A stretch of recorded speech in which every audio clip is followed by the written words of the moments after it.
को पता है कि आपका एसएससी एमटीएस के 4 सितंबर का सेकंड शिफ्ट का एग्जाम हो चुका है और उसके मैं 25 क्वेश्चन लेकर आ चुका हूं। ये आपके 100% दोस्तों रियल क्वेश्चन है जो कि मुझे स्टूडेंट द्वारा भेजे गए हैं और ये वही क्वेश्चन है जो आपके सेकंड शिफ्ट में पूछे गए थे। आप इसको मिला भी लीजिएगा कि आपके शिफ्ट में ये क्वेश्चन आए थे या नहीं आए थे और कमेंट करके जरूर बताइएगा।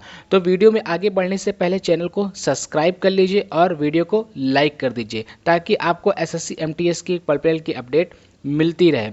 और दोस्तों आपको जल्दी हमारे चैनल पे थर्ड शिफ्ट के भी क्वेश्चन मिलने वाले हैं। ऑल शिफ्ट के आपको क्वेश्चन की वीडियो जल्दी मिलेगी, तो चैनल को सब्सक्राइब कीजिए और चलते हैं क्वेश्चन की ओर। तो बात करते हैं फर्स्ट क्वेश्चन की। तो फर्स्ट क्वेश्चन आपका आया था कि बौद्ध धर्म से संबंधित सबसे पुराना स्पुतन कौन सा है।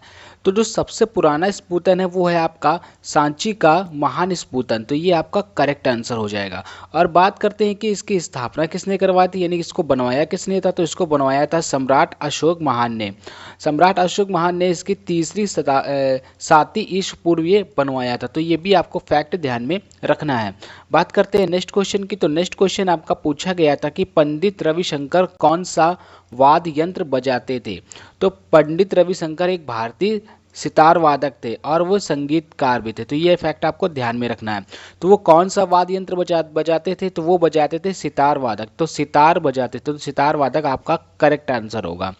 बात करते हैं नेक्स्ट क्वेश्चन की। तो नेक्स्ट क्वेश्चन आपका पूछा गया था कि पुरुष हैंडबॉल में बॉल का भार कितना होता है। तो पुरुषों के लिए जो हैंडबॉल का वजन होता है दोस्तों वो होता है 425 से लेकर के 475 ग्राम के बीच में। तो ये आपका करेक्ट आंसर हो जाए।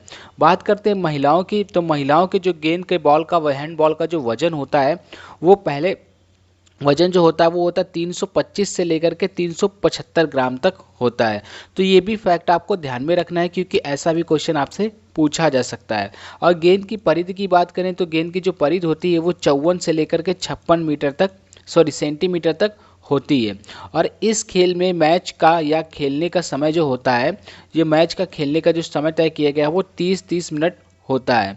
और कुल खिलाड़ियों की संख्या की बात करें तो 216 होती है। तो ये सारे फैक्ट आपको ध्यान में रखने हैं। नेक्स्ट आपका क्वेश्चन आया था कि सूक्ष्म वित्त संस्थाएं एमएफआई क्या होता है। तो जो एमएफआई का जो फुल फॉर्म होता है वो होता है माइक्रो फाइनेंस इंस्टीट्यूशन। तो ये फैक्ट आपको ध्यान में रखना है। उन कंपनियों को कहा जाता है, यानी कि एमएफआईएफ उन कंपनियों को बोला जाता है जो निम्न आय वर्गों के लोगों को अपना व्यवसाय शुरू करने के लिए सस्ती ब्याज दरों पर कर्जा उपलब्ध कराते हैं। और एमआईएफ वित्तीय कंपनियां उन लोगों को छोटे ऋण प्रदान करती है जो समाज में वंचित और कमजोर वर्ग से हैं, जिनके पास बैंकिंग सुविधा का उपलब्ध नहीं है। तो इनमें से आपका छोटे ऋण प्रदान तो आपका करेक्ट आंसर हो जाएगा। तो ये फैक्ट आपको दोस्तों ध्यान में रखने हैं क्योंकि बहुत बार एमएफआईएफ का भी फुल फॉर्म पूछा जाता है। आपका नेक्स्ट क्वेश्चन है कि पानीपत का तीसरा युद्ध कब हुआ था। तो ये बहुत ही इंपॉर्टेंट क्वेश्चन है क्योंकि इससे क्वेश्चन आपके बहुत सारे पूछे जाते हैं जिसमें प्रथम और द्वितीय युद्ध भी पूछा जाता है। तो पानीपत का तीसरा जो युद्ध हुआ था वो अहमद शाह अब्दाली और मराठा सेनापति सदाशिव राव भाव के बीच में हुआ था, जो कि 14 जनवरी और 1761 ईस्वी में हुआ था। तो ये फैक्ट आपको ध्यान में रखने हैं।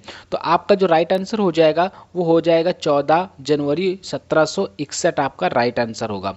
किनके बीच हुआ था तो ये भी आपको ध्यान में रखना है।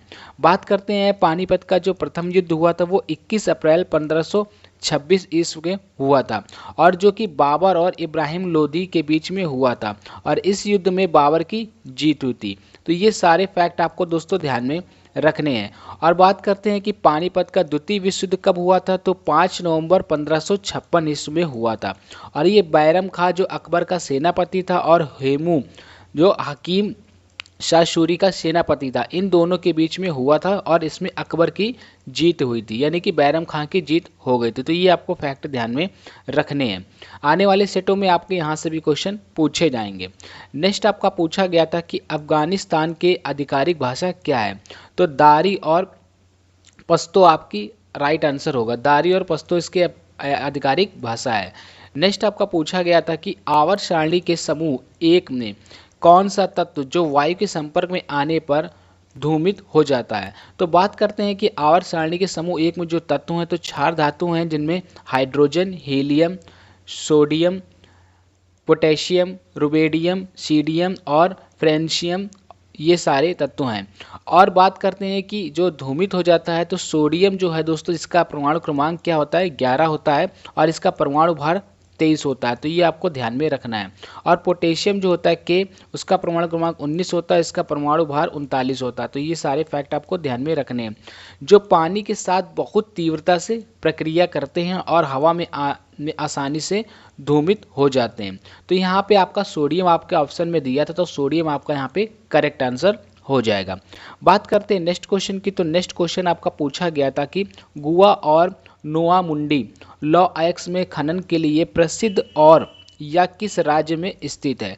तो जो गुआ है और नोआ मंडी है, ये लॉ के लिए बहुत ज़्यादा प्रसिद्ध है, तो ये किस राज्य में है, तो ये दोस्तों झारखंड राज्य में है, तो झारखंड आपका यहाँ पे करेक्ट आंसर होगा।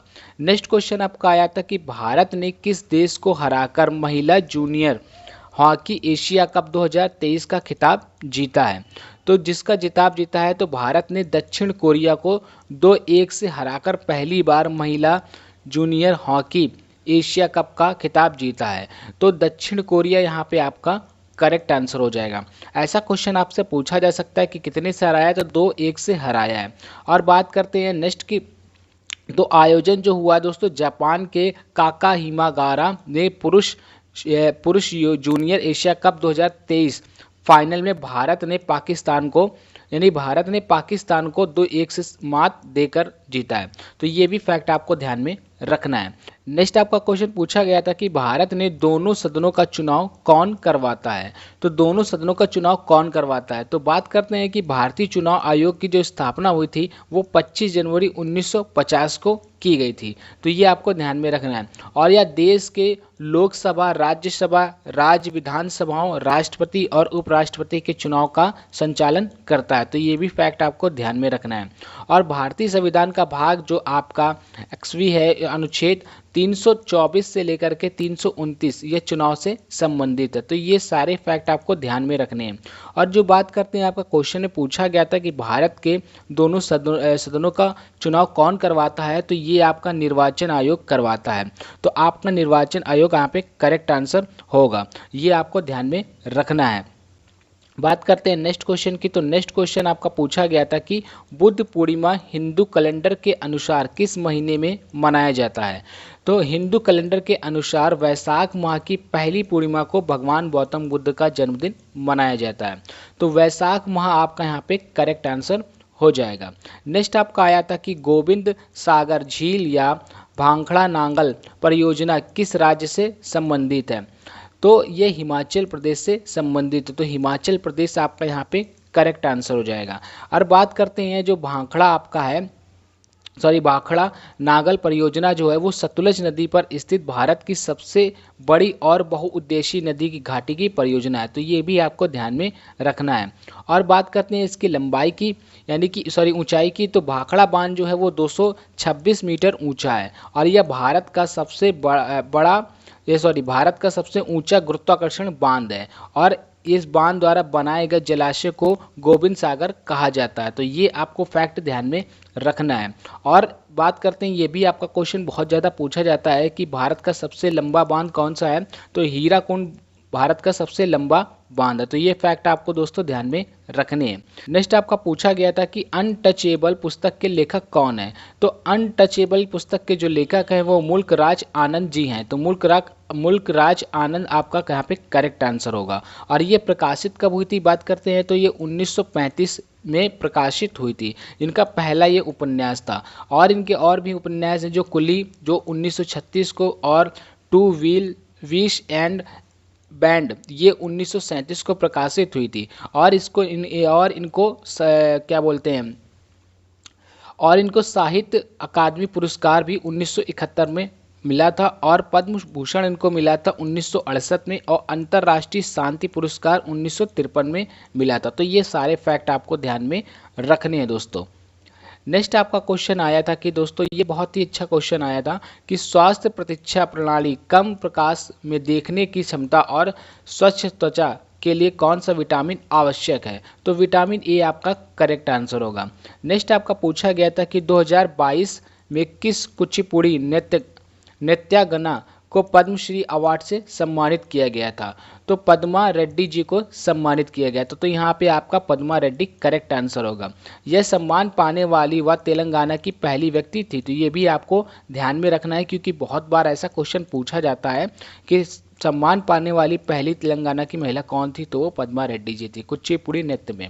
और बात करते हैं इनको संगीत नाटक अकादमी पुरस्कार की, तो इनको 2015 में भारत के सर्वोच्च कला पुरस्कार संगीत नाटक अकादमी से पुरस्कार मिला था। तो ये भी फैक्ट आपको ध्यान में रखना है।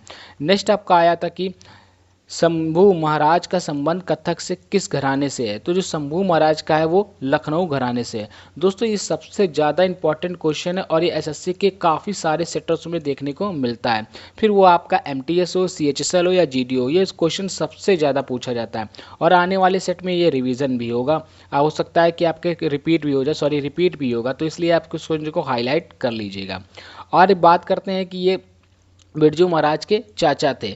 तो पद्मश्री इनको जो अवार्ड मिला था वो मिला था पद्मश्री पुरस्कार जो 1958 में मिला था, और संगीत नाटक अकादमी पुरस्कार इनको 1967 में मिला था। लखनऊ घराने के प्रमुख कलाकार और भी हैं, तो हैं बिंदादीन महाराज, कालका प्रसाद, अच्छन महाराज और लच्छू महाराज, शंभू महाराज, बिरजू महाराज। बहुत बार आपका बिरजू और शंभू सबसे ज़्यादा इन्हीं से क्वेश्चन आपके पूछे जाते हैं। नेक्स्ट आपका आया था क्वेश्चन कि निम्नलिखित में से कौन राज्य के नीति निर्देशक सिद्धांतों यानी डीपीएसपी के अंतर्गत वर्गीकृत नहीं किया गया है? तो जो वर्गीकृत किया गया है वो मैं आपको बताता हूं। तो निर्देश सिद्धांतों के निम्नलिखित श्रेणियों के अंतर्गत वर्गीकृत किया गया है। किनको वर्गीकृत किया गया है? तो आर्थिक और समाजवादी, राजनीतिक और प्रशासनिक, न्याय और कानूनी, पर्यावरण, स्मारकों की सुरक्षा, शांति और सुरक्षा, ये सारी चीज़ें इसमें वर्गीकृत की गई हैं। लेकिन एक आपके पेपर में एक और ऑप्शन आया था सत्तावादी, तो ये नहीं था, तो यही आपका करेक्ट आंसर हो जाएगा। ये वर्गीकृत नहीं किया गया है, इसलिए आपका सत्तावादी यहाँ पे दोस्तों करेक्ट आंसर होगा। बात करते हैं नेक्स्ट क्वेश्चन की। तो नेक्स्ट क्वेश्चन आपका आया था कि अरब सागर किस महासागर का विस्तार है? तो ये हिंद महासागर का विस्तार है। अब इनको बात करते हैं कि सबसे बड़ा महासागर कौन सा है? तो प्रशांत महासागर है, उसके बाद अंटार्कटिका महासागर, फिर हिंद महासागर, फिर दक्षिणी महासागर, उसके बाद आर्टिक महासागर। तो ये आपको सारे फैक्ट ध्यान में रखने, क्योंकि आपके ऐसे क्वेश्चन भी पूछे जाते हैं। नेक्स्ट आपका पूछा गया था कि नटवरी लोक नृत्य शैली किस शास्त्रीय नृत्य का अंग है? तो ये कथक नृत्य है। तो आपका राइट आंसर क्या होगा? कथक नृत्य। नेक्स्ट आपका पूछा गया था कि बिरसा मुंडा अंतर्राष्ट्रीय हॉकी स्टेडियम किस राज्य में स्थित है? तो ये उड़ीसा राज्य में स्थित है। तो उड़ीसा आपका यहाँ पे करेक्ट आंसर होगा। उड़ीसा के नाम पर एक वर्ल्ड रिकॉर्ड दर्ज हो गया है जो राउरकेला के बिरसा मुंडा में स्थित। तो आपका उड़ीसा राज्य यहाँ पे करेक्ट आंसर होगा, और ये भी फैक्ट आपको ध्यान में रखना है। नेक्स्ट पूछा गया था कि 1927 में मंदिर प्रवेश आंदोलन किसने शुरू किया था? तो 1927 में डॉक्टर भीमराव अंबेडकर ने यह शुरू किया था। डॉक्टर भीमराव अंबेडकर यहाँ पे आपका करेक्ट आंसर होगा। वे जाति पूर्वग्रहों के विरोध के मंदिर प्रवेश आंदोलन शुरू किया था। नेक्स्ट आपका क्वेश्चन पूछा गया था कि सीता इलस्ट्रेशन पुस्तक के लेखक कौन है? तो ये देवदत्त पटनायक जी हैं। तो देवदत्त पटनायक आपका करेक्ट आंसर। नेक्स्ट आपका क्वेश्चन आया था कि अनुसूचित जाति और अनुसूचित जनजाति विधेयक 2022 किस राज्य से संबंधित है? तो ये उत्तर प्रदेश राज्य के गोंडा समुदाय को अनुसूचित जनजाति के रूप में मान्यता दी जाती है। और तमिलनाडु की एसटी सूची में नागरी कोरवन और कुरुविक्कन पहाड़ी जनजातियों को शामिल करना। और कर्नाटक में एसटी सूची में पहले से ही वर्गीकृत कांडू कुर्बा के पर्याप्त में रूप में बेट्टा कुर्बा को शामिल करना। और छत्तीसगढ़ की एसटी सूची में पहले से वर्गीकृत भरिया भूमिया जनजाति के देवनागरी लिपि के अन्य समानार्थक शब्द जोड़ना। तो ये सारे आपको याद में रखने फैक्ट, और इनमें से जो भी आपका राज्य दोस्तों ऑप्शन में दिया होगा वो आपका करेक्ट आंसर होगा। तो दोस्तों आज मैंने आपको सेकंड शिफ्ट के क्वेश्चन करा दिए हैं। ये आपको 100% रियल हैं, जो कि दोस्तों स्टूडेंट द्वारा भेजे गए हैं, और आप इन क्वेश्चन को मैच भी कर सकते हैं। इसकी फ्री PDF लेने के लिए दोस्तों मैंने अपने टेलीग्राम चैनल का लिंक दे रखा है इस वीडियो के डिस्क्रिप्शन में, वहाँ से जाके अभी ज्वाइन कीजिए और आपको इसकी फ्री PDF मिल जाएगी। थर्ड रिसिप्ट आपको दोस्तों जल्द ही मिलने वाली है, तो चैनल को सब्सक्राइब कर लें और जुड़े रहें SSC MTS की पल पल की अपडेट के लिए सत्यम मॉनिटर चैनल से। मिलते हैं दोस्तों नेक्स्ट वीडियो में।